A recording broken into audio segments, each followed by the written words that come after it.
Kapan pendaftaran P3K 2022 dibuka? Ini jawaban dari BKN. Teman-teman sekalian, teka-teki kapan pendaftaran P3K 2022 dibuka hingga kini belum jelas.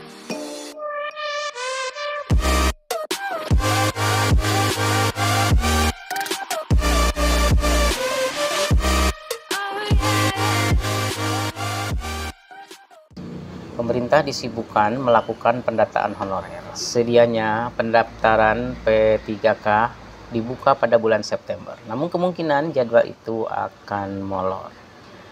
Saat ini pihak pemerintah sedang fokus-fokusnya melakukan pendataan para honorer yang harus selesai paling lambat 30 September 2022. Setelah itu baru pendaftaran P3K 2022 dibuka. BKN, Badan Kepegawaian Negara, mendapatkan mandat dari PLT Menteri Pendayagunaan Aparatur Negara dan Reformasi Birokrasi Menpan RB Bapak Mahfud MD untuk menyiapkan sistem pendataan honorer. Deputi Bidang Sistem Kepegawaian BKN Suharmen sudah menjelaskan, saat ini pemerintah baru mencoba melakukan pemetaan jumlah pegawai non-ASN yang ada di seluruh instansi. Sistemnya saat ini tengah dipersiapkan BKN. Kemungkinan butuh 2-3 minggu ke depan, terhitung sejak surat edaran Menpan RB diterbitkan. Aplikasi pendataan honor itu selesai. Pendataan ini khusus tenaga non-ASN yang bekerja di instansi pemerintah pusat dan daerah. Tidak ada pengecualian. Dia menyebut hasil pendataan honorer itu kemudian dijadikan database tenaga non-ASN. Setelah diketahui postur keseluruhannya, baru kemudian bisa disusun kebijakan mau seperti apa.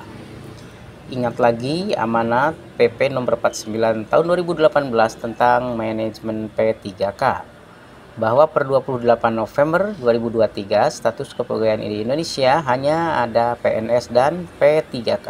Lantas kapan jadwal seleksi CPNS dan seleksi P3K dimulai? Deputi Suharmen mengungkapkan, sampai saat ini kegiatannya baru sebatas pendataan saja. Sebab tanpa data yang valid tentu akan sulit menyusun kebijakan penyelesaian tenaga non-ASN ini akan seperti apa. Jadi kami bersama-sama Kemenpan RB baru sebatas melakukan pemetaan sehingga nanti kebijakan untuk penyelesaian tenaga non-ASN ini bisa lebih tepat. Dalam surat edaran Menpan RB tentang pendataan honorer, masing-masing pejabat pembina kepegawaian PPK diwajibkan melakukan pemetaan data tenaga non-ASN melalui sistem aplikasi yang dibuat BKN. Tenggat waktunya adalah 30 September 2022. Deputi Suharmen menegaskan, pengisian data honorer akan dilakukan Badan Kepegawaian Daerah BKD, bukan masing-masing tenaga honorer. Kalau diserahkan kepada masing-masing tenaga honorer, ada potensi data yang disampaikan tidak sesuai dengan kondisi sebenarnya. Ini pengalaman pendataan tenaga honorer beberapa tahun lalu.